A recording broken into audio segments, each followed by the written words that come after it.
नमस्कार दोस्तों, स्वागत है आपका और आपके साथ मैं हूं आशिमा त्यागी। दोस्तों, जिस दौर में सत्ता अपने आप को संस्कृति का ठेकेदार और मुख्यमंत्री को हिंदू सम्राट बताने के नैरेटिव गढ़े जा रहे हों, उसी दौर में न्यायपालिका का एक फैसला सत्ता के पूरे प्रोपेगेंडा को एक एक झटके में जमीन पर ला पटकता है। जी हां, उत्तर प्रदेश में मदरसों को अवैध बताकर सील करने की जो मुहिम चलाई जा रही थी, उसी पर इलाहाबाद हाईकोर्ट ने न सिर्फ ब्रेक लगाया है, बल्कि साफ शब्दों में, स्पष्ट शब्दों में संविधान की याद भी दिला दी है। यह फैसला सिर्फ एक मदरसे का नहीं, बल्कि उस सोच का है जो संविधान से ऊपर सत्ता को बैठाने की कोशिश कर रही थी। अब पूरा मामला समझते हैं बिना शोर शराबे के, तथ्यों और संविधान की रोशनी में। पूरा मामला क्या था, सबसे पहले तो आपको वो समझाते हैं। दरअसल श्रावस्ती जिले में स्थित मदरसा अहले सुन्नत इमाम अहमद रजा को 1 मई 2025 को जिला अल्पसंख्यक कल्याण अधिकारी ने सील कर दिया। वजह बताई गई कि मदरसा सरकारी मान्यता प्राप्त नहीं, यानी बिना मान्यता मदरसा चलाना अवैध है। ये कार्रवाई अकेली नहीं थी दोस्तों, बल्कि उत्तर प्रदेश में मदरसों के खिलाफ चल रही एक व्यापक प्रशासनिक ड्राइव का हिस्सा थी, जिसे राजनीतिक संरक्षण भी मिल रहा था। अब आते हैं कि हाईकोर्ट ने क्या कहा, क्या फैसला यहां पर सुनाया।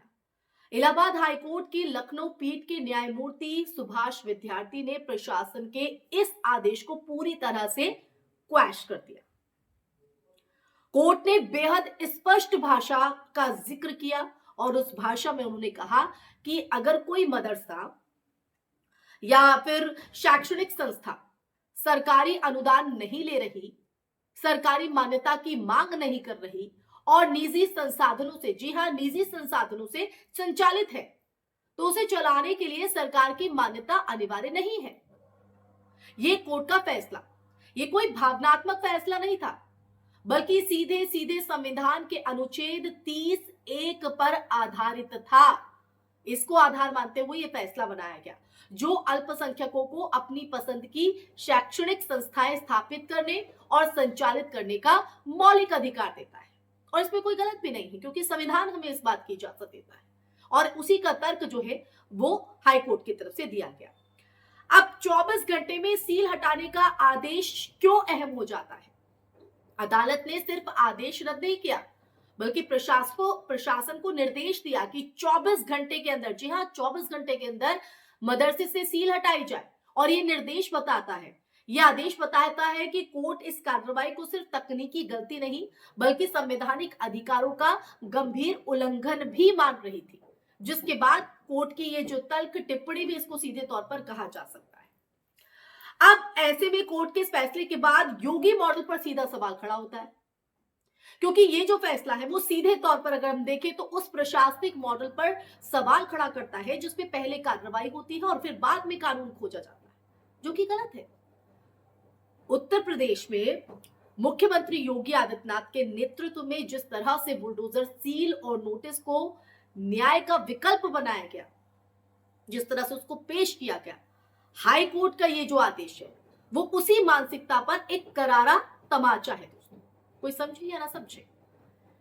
और देखिए, ये भी गौर करने वाली बात है कि ऐसी जो कार्रवाइयों को निशाना बार बार मुस्लिम संस्थाएं क्यों बनती है। बिना मान्यता चल रहे हजारों निजी स्कूल, कोचिंग सेंटर, संस्कृत पाठशालाएं और आश्रम प्रशासन को क्यों जो है वो क्यों नहीं दिखते हैं? क्यों प्रशासन को नहीं दिखाई देते? या फिर मान्यता का कानून सिर्फ एक समुदाय के लिए है?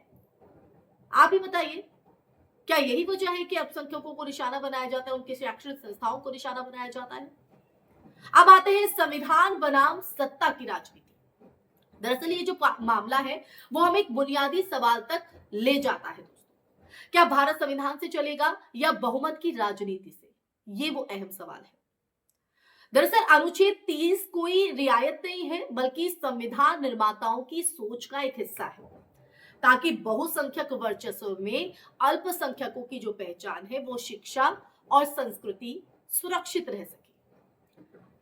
जब राज्य खुद इस अधिकार को कुचलने लगे, तब अदालत का हस्तक्षेप लोकतंत्र की आखिरी ढाल बन जाता है दोस्तों। अब बड़ा संदेश क्या है, ये सवाल खड़ा होता है यहां पर। तो ये जो फैसला है, ये फैसला सिर्फ श्रावस्ती के एक मदरसे की जीत नहीं है। आप सिर्फ इसको इस तौर पर ना देखें, ये उन तमाम नागरिकों के लिए एक संदेश भी है। संदेश है कि सत्ता कितनी भी ताकतवर क्यों ना हो, कितनी भी ताकतवर क्यों ना हो, संविधान अब भी जिंदा है, वो संविधान जिससे हमारा देश चलता है। प्रशासन कितना भी दमनकारी क्यों ना हो, अदालतें अब भी सवाल पूछ सकती है और अब भी फैसले सुना सकती है। उस पर कोई कंट्रोल या उस पर कोई प्रेशर या दबाव काम नहीं आएगा। तो अदालतें तथ्यों के हिसाब से चलती हैं, संविधान के हिसाब से चलती हैं, और ये हाईकोर्ट का फैसला भी उसी आधार पर देखा जा रहा है। एक करारा तमाचे के साथ एक कड़ा संदेश भी है कि अगर मनमानी आप करते हैं या फिर आप गलत रास्ता चुनते हैं तो उसका आपको सामना करना पड़ेगा, उसकी सजा आपको मिलकर ही रहेगी। तो दोस्तों, आज मदरसे की जो सील खुली है, लेकिन असली सवाल अभी भी बंद दरवाजों के पीछे खड़ा हुआ है। वो क्यों?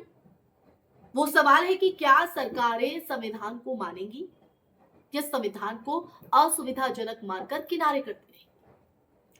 इलाहाबाद हाईकोर्ट का ये जो फैसला है एक चेतावनी है दोस्तों, एक चेतावनी। धर्म, पहचान और शिक्षा पर बुलडोजर चल सकता है, लेकिन संविधान पर नहीं। और शायद यही बात सत्ता को सबसे ज्यादा चुभती है। तो दोस्तों, यही पूरा सच है जो आज हमने आपके सामने इस चर्चा के माध्यम से रखा है। ये चर्चा आपको कैसी लगी, आप मेरी बात से कितना इत्तेफाक रखते हैं और कोर्ट के इस फैसले को आप किस तरह से देखते हैं, इस पर आपका क्या नजरिया है, आपके क्या विचार है, अपनी राय जरूर साझा कीजिएगा कमेंट सेक्शन में कमेंट करके। इस वीडियो को ज्यादा से ज्यादा शेयर कीजिएगा ताकि सच जो है वो हर नागरिक तक पहुंच सके और वो फैसला ले सके, वो जागरूक हो सके अपने हित में। फिर हाजिर होंगी ऐसा ही सच का संवाद लेकर, तब तक के लिए अपना ख्याल रखिए। जय हिंद, जय भारत।